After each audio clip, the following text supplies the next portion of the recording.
Hey, folks. Hey! How you guys doing out there? Hey, everybody.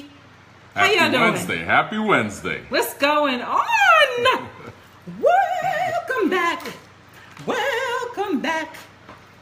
Thank you for joining us tonight. You are tuned into Rising to the Top With Colin and Crystal. Colin and Crystal. Hey, guys. How you doing out there? What's going on, everybody?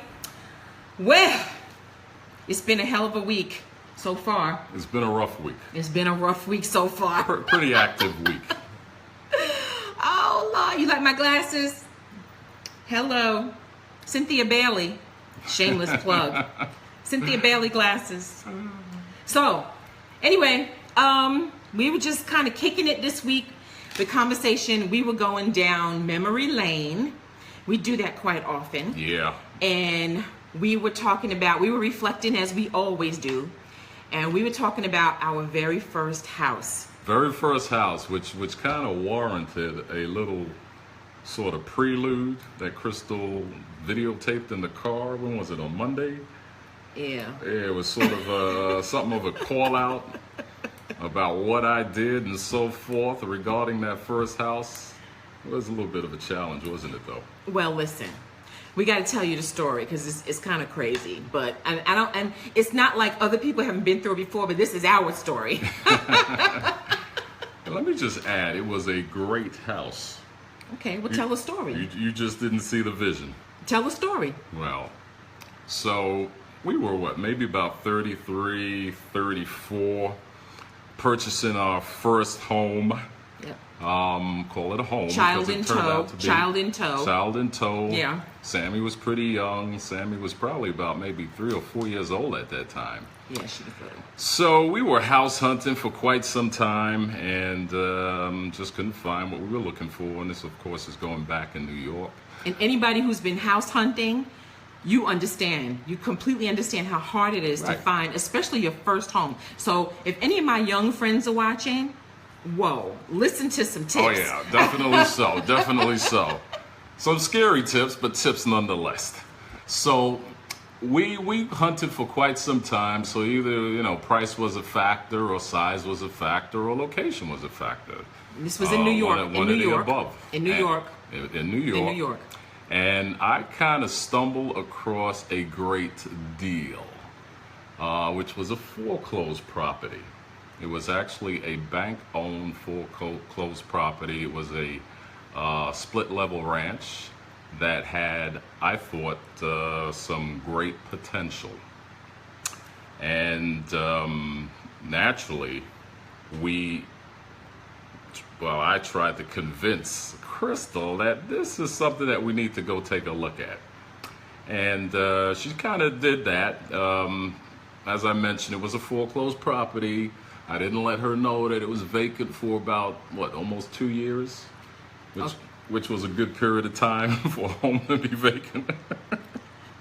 So you want to know my reaction? So like Colin said, we were looking for a while. So we saw a lot of houses. And when we saw this house, let me just say this. It was jacked up. Jacked. Well, bad. It needed a little bit of TLC. A lot of TLC. Maybe a lot of TLC. It was horrible.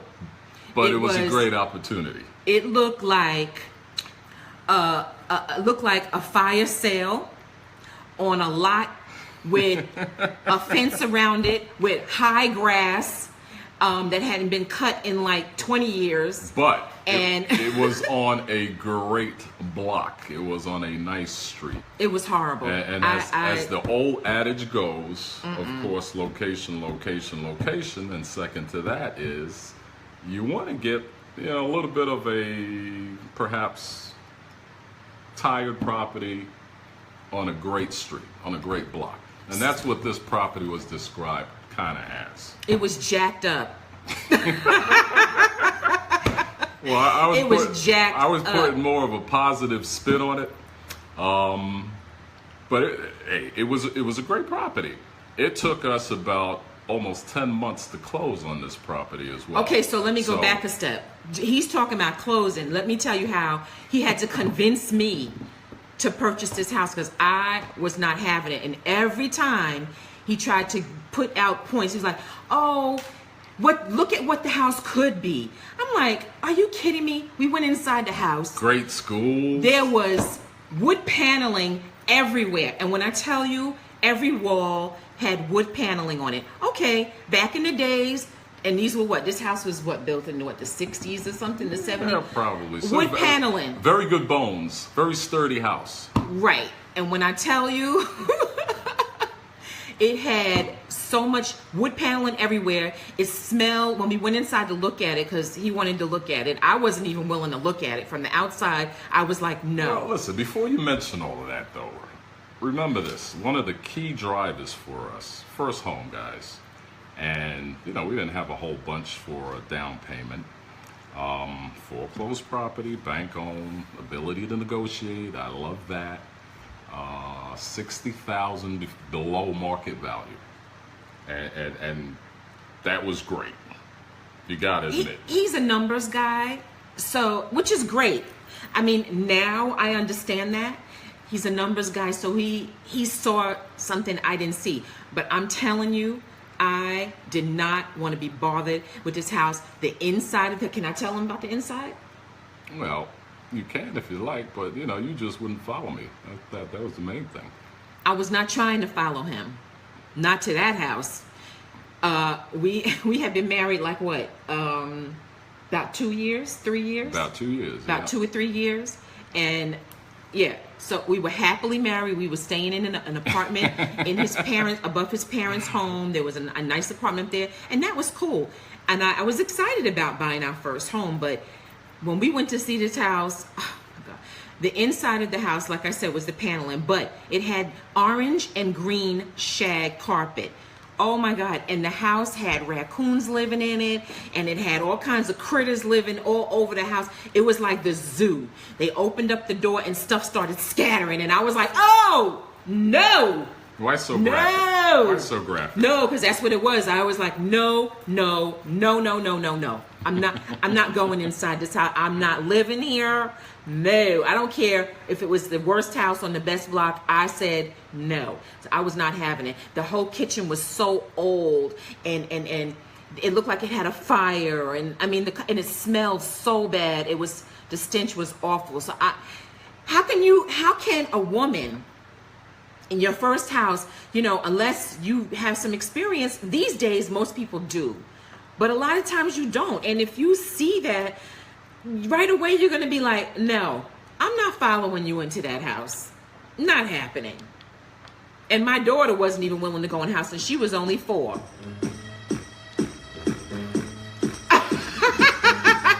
Oh my God, here goes DJ Colin again.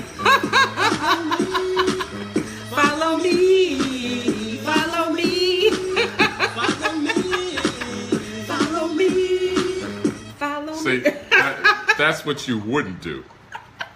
So guys, you talk about, oh my God, I was exhausted with trying to convince Crystal that this was the way to go. I said no. Okay, so it was a little bit scary. But eventually, he kept telling me, you have to see the vision. You have to see what it could be. It's like a diamond in the rough. And I was like, I don't see it. I don't see it. It was look around, baby. Look down the street. Look across the street. Look around the corner. Which look wasn't at those a whole lot better. And our goal was to get it on par with that. Now, granted, it was. I admit to you, it was scary. Yes. So much so. So we had to do, in terms of the work, we had to do floors, we had to paint the interior, we had to paint the exterior. Cement work. So I guess by now you can tell that he convinced me to purchase the house, which we did. Yeah. So we got in there and we did what a lot of young couples do. We made it work. No, you made it work. Well, I really didn't. While you were boo-hooing in the corner, yeah, I made it work. I stayed home in the other house and took care of my baby. Yeah. While he and my daughter's godfather were over there kind of renovating the house. Thank goodness I had some help. Well, let me tell you what was crazy.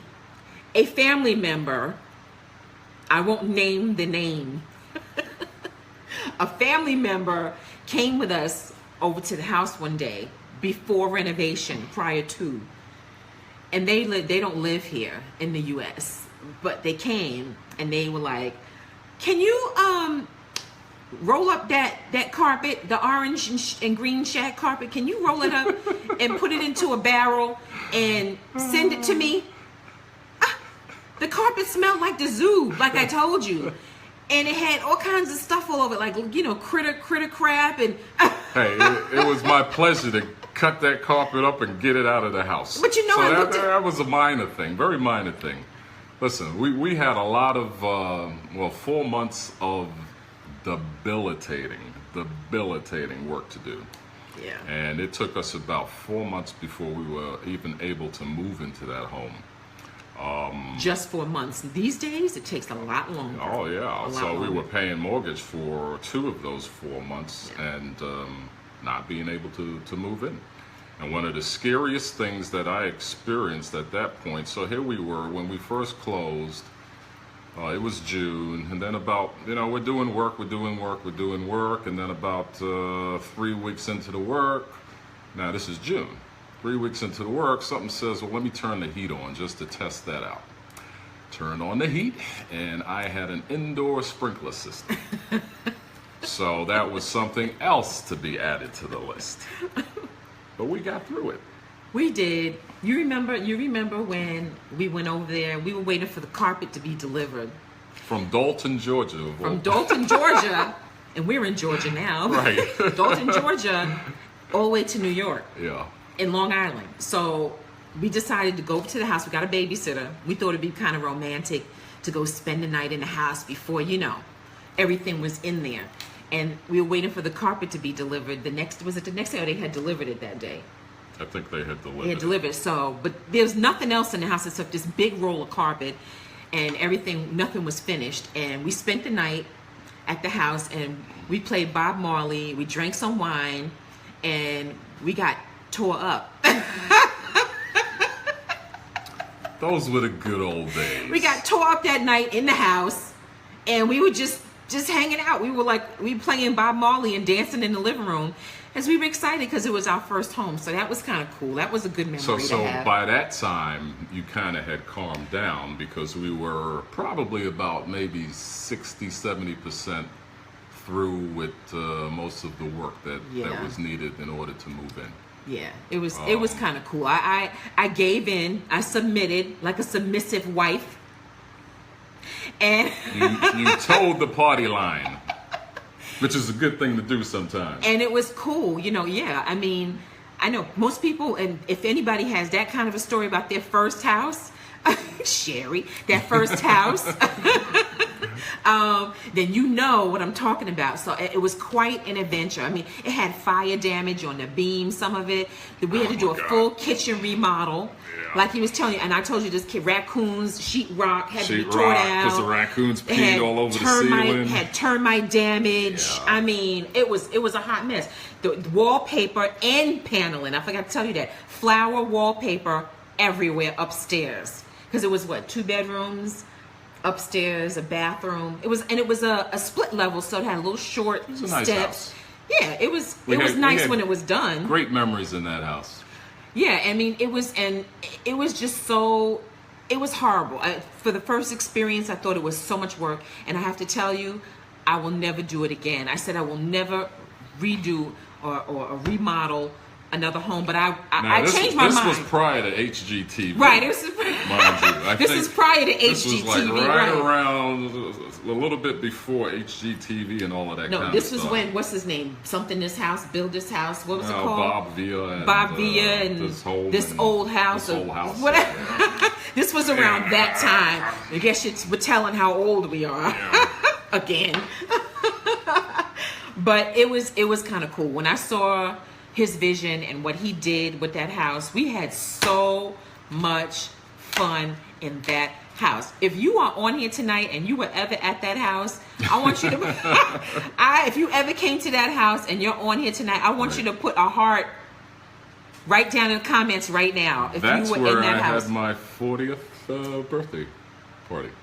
We had, yes, that's right. Yeah, we had so much. We got shut down, but it was still a blast while we were able to enjoy it. Well, was it? No, it wasn't a birthday party. It was when we were leaving. Oh, that was the going away party. That's So right. we had a going away party Yeah. because we were leaving. We decided to move to Georgia, and leave that great house. So here's the part that she's not telling Okay, you. yeah. Great house. It was so great. we were in that house for 5 years. and it was the best house on the block. So yeah, It was. It So looked all gorgeous. All It was the work gorgeous. that we did, I'm pretty proud to say that at the point of when we sold that house, we doubled our investment. Yeah. It was the best house in the area. In fact, the highest comp. Yeah. As a matter of fact. So. It was. Did it not work out? It did. It did Okay. work out. It did work out, and I have to say, I mean, I had to, like I said, I submitted to the demand. But I'm glad. No, I'm glad that I did, and I think what I really want people to know, the reason what we're telling you about this story. I told you to let's look at the vision, right? Yes, See the vision. Yeah, you did. Right. You did say let's see the vision. After 5 years, yes, it was the best house on the block, and we had great memories there, raising our daughter there. That was so much fun. We had great parties, lots of company, all the time, which I like to do anyway. Yeah, on a constant. I love having company. I love entertaining. I love cooking for friends. I love it. It's a lot of fun. I like having people around. I love it. I like having people around. He doesn't like when I have people around all the time. And I used to do it more often. I've kind of slowed down, but I love it. And this one is like, no, not this week. Yeah, well, not this week. Perhaps next week or the following week, but not this week. Yeah, that happens sometimes. Anyway, that was guys, that was a great memory for us, and that's what we were kind of kicking around when we were talking about it. Yeah. And I got to say though, within our relationship, I would say that I had 3 very defeating moments or periods. That certainly was one. Yeah. And that was house number 1. That was house number 1. We'll tell you about house number 2 and so forth, possibly on another occasion. House number 2 and 3, 4, and this is 5. No, this is 4. We'll anyway. tell you about maybe 2 and 3. We'll tell you about. But we had a great time in that house, and we had so much fun. When we left that house, we had a karaoke party outside in the backyard. And we had this neighbor around the corner, her son used to come around. I wish I knew where she was. Hey, Barbara, if you're out there anywhere. Her son used to run around the corner to our house. He used to come in the backyard, go up on the yellow slide, because we had a swing set in the backyard for our daughter. And he used to go down the slide, and then he used to go back around the house, around the corner, and go home. That's what he did. And then he came, another day he would come, and he would unravel the hose and turn the water on, and he would go back around the corner to his house.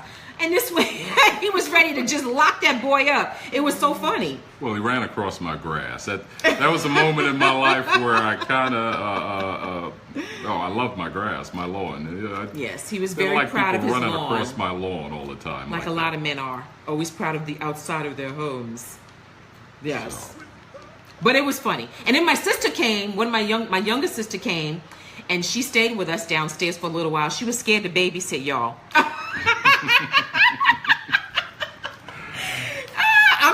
I'm shouting you out. I'm putting you on blast, sis. That's all right. That's all good. But it was fun. We had a good time. And the reason we're telling you about this story, like I said before, is that we want you to know that sometimes you have to trust your partner's vision of. Let me show you. Let me show Yeah. you the way to go. That's what I had to sing to her constantly, guys. Don't know anything, but that's something he knows. I did know. I knew I could fix that house. It could fix that house. So our point, to the point. Trust your partner's vision sometimes. It's really hard sometimes to follow. Everybody wants to lead, and you want to be the one to lead. Sure. You trust, absolutely. I agree. You debate also, because Yeah, you have you to do debate. that. And you know, and of course, everybody, you should agree on your first house. Absolutely, you should agree on your first house. And it took me a minute to see the vision an hour. and to see what this house could have been. But I tell you, he took a coal and he turned it into a diamond. And I loved him so much for that. Oh, thank you, darling. You're welcome, baby. That was a great house. It was a good house, Well, and my favorite house. that was his favorite house. Favorite house. So it was fun. So, you know, trust your partner's vision. Sometimes it's not your vision, but sometimes it's good to just take a sit back for a minute and take your time and look at that vision and see if maybe it's a vision that could be for both of you. And that's why we wanted to tell you that story, because sometimes vision has to be a mutual vision, even if one person doesn't see it. Hopefully they see it eventually. Anyway, guys. But that's all we wanted to tell you tonight. We wanted to share that story with you. We're out. And we are out of here. Thank you for watching Rising to the Top. Colin and Crystal, guys. We Bye, love guys. you. Have a good night. Have a good night. Together.